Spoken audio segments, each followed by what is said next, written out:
Hello everyone, मैं हूं जयेश राजगौर और स्वागत है आप सभी का इस नए इंटरेस्टिंग यूट्यूब वीडियो में। दोस्तों, हम पढ़ रहे हैं क्लास 12th का पॉलिटिकल साइंस और ये है chapter number 1, the world since 1991। दोस्तों, अगर आप इस चैनल पर नए हैं तो जरूर से सब्सक्राइब कीजिए, बेल आइकन दबाइए, क्योंकि यहाँ आपको लगातार ऐसे ही इंफॉर्मेटिव वीडियोस मिलते रहेंगे। साथ ही साथ दोस्तों जरूर अपना प्यार हमारे टेलीग्राम चैनल पर भी बरकरार रखिए। नाम है स्काई एजुकेशन ऑफिशियल और यहाँ पर हम आपको अलग अलग नोट्स चैप्टर वाइज देते रहते हैं, तो जरूर डिजिटली अपना प्यार बरकरार रखिए। चलिए आज की इस वीडियो को शुरू करते हैं।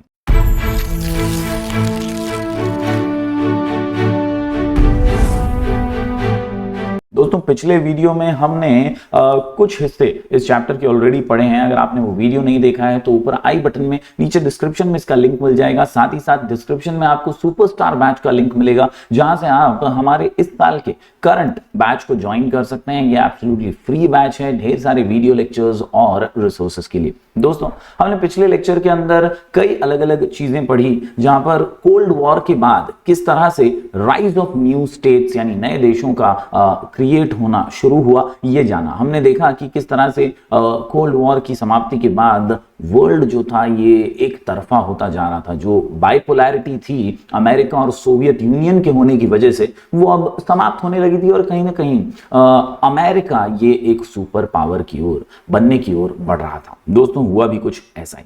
आज के इस लेक्चर में हम नजर डालेंगे एक महत्वपूर्ण एस्पेक्ट पर कि कैसे एग्जैक्टली यूनिपोलर वर्ल्ड आज बन गया। जी हां, किस तरह से अमेरिकन डोमिनेंस, जी हां, अमेरिकन डोमिनेंस जो है वो इस दुनिया पर आया है और इसकी शुरुआत कहां से हुई, आइए ये जान लेते हैं। तो टुवर्ड्स अ यूनिपोलर वर्ल्ड। दोस्तों, जब बात करते हैं यूनिपोलर वर्ल्ड की तो कहानी शुरू होती है 1990 से।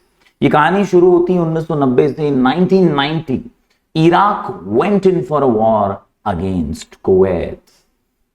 यहां से ही सारा हिसाब किताब शुरू होता है।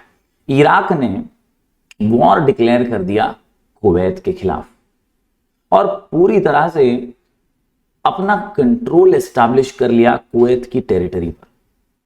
There was a global reaction against it and the matter was discussed in the United Nations. इस कब्जे से ग्लोबल रिएक्शन आया। कहीं ना कहीं कई देश इराक के इस कदम से नाराज और नाखुश थे। United states took the initiative and led a multinational force against Iraq।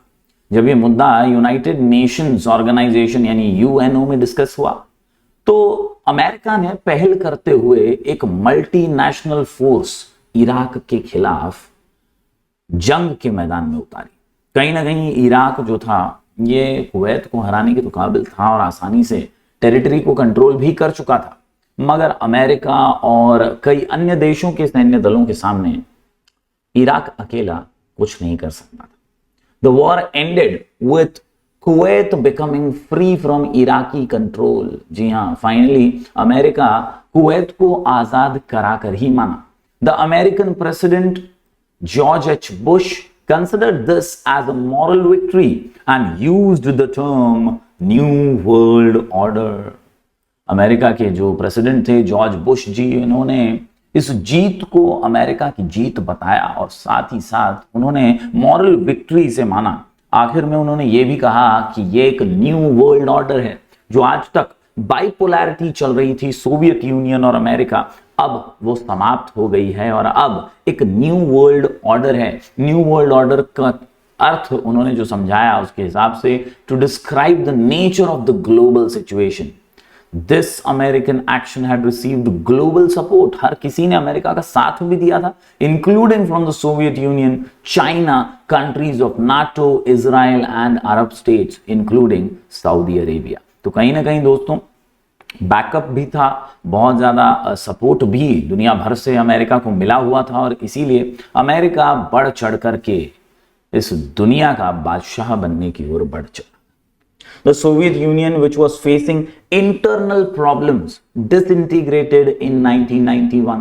तो एक तरफ तो अमेरिका सुपर पावर बन ही रहा था, उसने ये कुवैत वाले डिसीजन में तो सबको पीछे छोड़ ही दिया था और सबका सपोर्ट भी हासिल कर लिया था। दूसरी तरफ जो कॉम्पिटिटर थे सोवियत यूनियन के रूप में, वो खुद ही इंटरनल प्रॉब्लम्स की वजह से बिखर से गए थे, बट से गए थे, और इसीलिए अब अमेरिका के सामने कोई खासा डोमिनेशन बचा ही नहीं था, कंपटीशन बचा ही नहीं था। There wasn't much ideological opposition against United States, and eventually the meaning of the term New World Order, which implied American dominance and leadership in matters of security, was accepted at the global level। यानी अब security के matter में या leadership के matter में कहीं ना कहीं अमेरिका को माना जाने लगा। दुनिया भर में ग्लोबल लेवल पर अमेरिकन डोमिनेंस जो है वो एक्सेप्ट कर लिया गया था। This was the first expression of the unipolar world order. यानी कहीं ना कहीं इसी पहले वाक्यात से अमेरिकन जो डोमिनेंस था वो सामने आया और कहीं ना कहीं इसी एक्सप्रेशन से जो था यूनिपोलर वर्ल्ड ऑर्डर शुरू हो गया। दोस्तों, अमेरिका का ये जो डोमिनेंस था ये बरकरार रहा। अमेरिका ने अपने डोमिनेंट कंट्री होने के कई उदाहरण पेश किए और जबरदस्त तरीके से पॉलिटिकल और इकोनॉमिक डायमेंशंस को बदला। सिर्फ हार्ड, फास्ट और एग्रेसिव नेशन नहीं, कहीं ना कहीं अमेरिकन सॉफ्ट पावर की भी यहां पर बहुत इंपॉर्टेंट रोल है। जी हां, सॉफ्ट पावर यानी अमेरिका ने सिर्फ लोगों को डराया धमकाया या लीडर की तरह आगे बढ़कर काम नहीं किया, बल्कि सभी को कल्चरली, इकोनॉमिकली मदद भी की। जी हां, यही है American soft power. The United States emerged as a dominant country. American dominance had political and economic dimensions. Politically, the American model of liberal democratic governance was readily accepted and adopted by several post-communist states of Eastern Europe and elsewhere। यानी America की ideology को अब लोग पसंद करने लगे थे। अलग अलग देशों ने अमेरिकन आइडियोलॉजी जो थी लिबरल और डेमोक्रेटिक गवर्नेंस की, उसे अपना लिया था। पोस्ट कम्युनिस्ट स्टेट्स ने भी और ईस्टर्न यूरोप के जो पहले काफी नेगेटिव हुआ करते थे अमेरिका के बारे में, उन्होंने भी इसे अपना लिया था। The concept of good governance was linked to democracy. In economic sphere, socialist system of economy was given up by most of the countries. यानी जो भी देश इससे पहले डेमोक्रेसी को नहीं अपना रहे थे, उन्होंने भी अपने सोशलिस्ट सिस्टम को गिव अप कर दिया और डेमोक्रेसी को अपना लिया।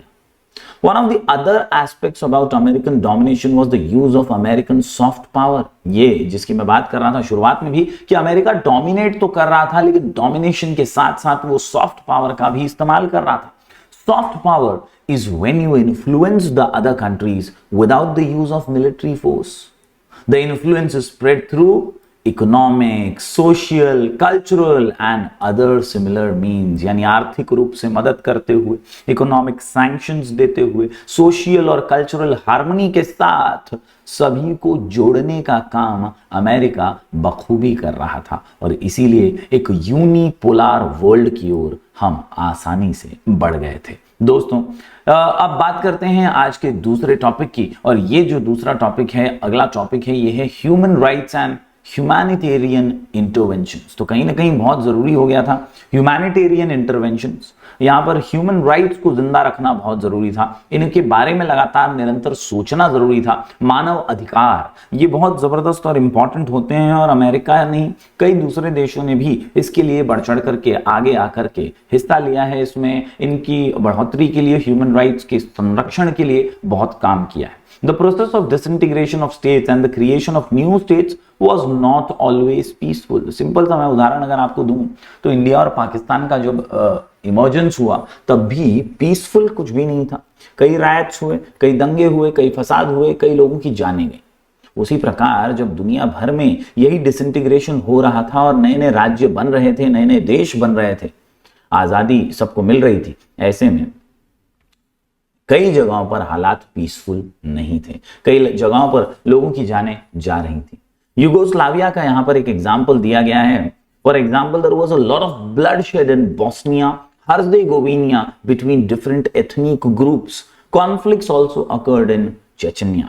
तो यहां पर अलग अलग देशों के अंदर भी खून खराबे और दंगों जैसी घटनाएं घटी। ईस्ट टाइमोर एंड एरिट्रिया, ऐसी जगहों पर भी वायलेंस देखा गया। It is in response to such situations that people started to be concerned about the violation of human rights. लोगों को एहसास हुआ कि यार मानव अधिकार भी कोई चीज होती है, ह्यूमन राइट्स भी कोई चीज होती है और जरूरी है कि हम इनका संरक्षण करें. The United Nations, an important global organization, would intervene in countries to prevent conflict from escalating. अब यूनाइटेड नेशंस की भूमिका, इनका रोल बड़ा ही अहम हो चुका था और इसीलिए हम एक्सपेक्ट कर रहे थे कि यूनाइटेड नेशंस ऑर्गेनाइजेशन, ये जो महत्वपूर्ण संस्था है ग्लोबल लेवल पर, ये बीच बचाव करे, कंट्रीज को समझाए और कॉन्फ्लिक्ट को बढ़ने से रोके. This is one of the main task of UN peace keeping. ये पीस कीपिंग का, शांति बनाए रखने का एक आसान सा तरीका है. बात करें पोस्ट कोल्ड वॉर एरा की, तो दोस्तों याद रखिए, the United Nations continue to intervene in conflict situations to bring about peaceful resolution of the dispute. यानी यूनाइटेड नेशंस हमेशा ये कोशिश करता है, इंडिया और पाकिस्तान के बीच में जब कुछ होता है तो जरूर ये कोशिश होती है, पहल होती है कि यूनाइटेड नेशंस बीच बचाव करके, मध्यस्थी करके दोनों को शांत करे या दोनों के बीच में सलाह या सुव्यवस्था बरकरार रखने की कोशिश करे.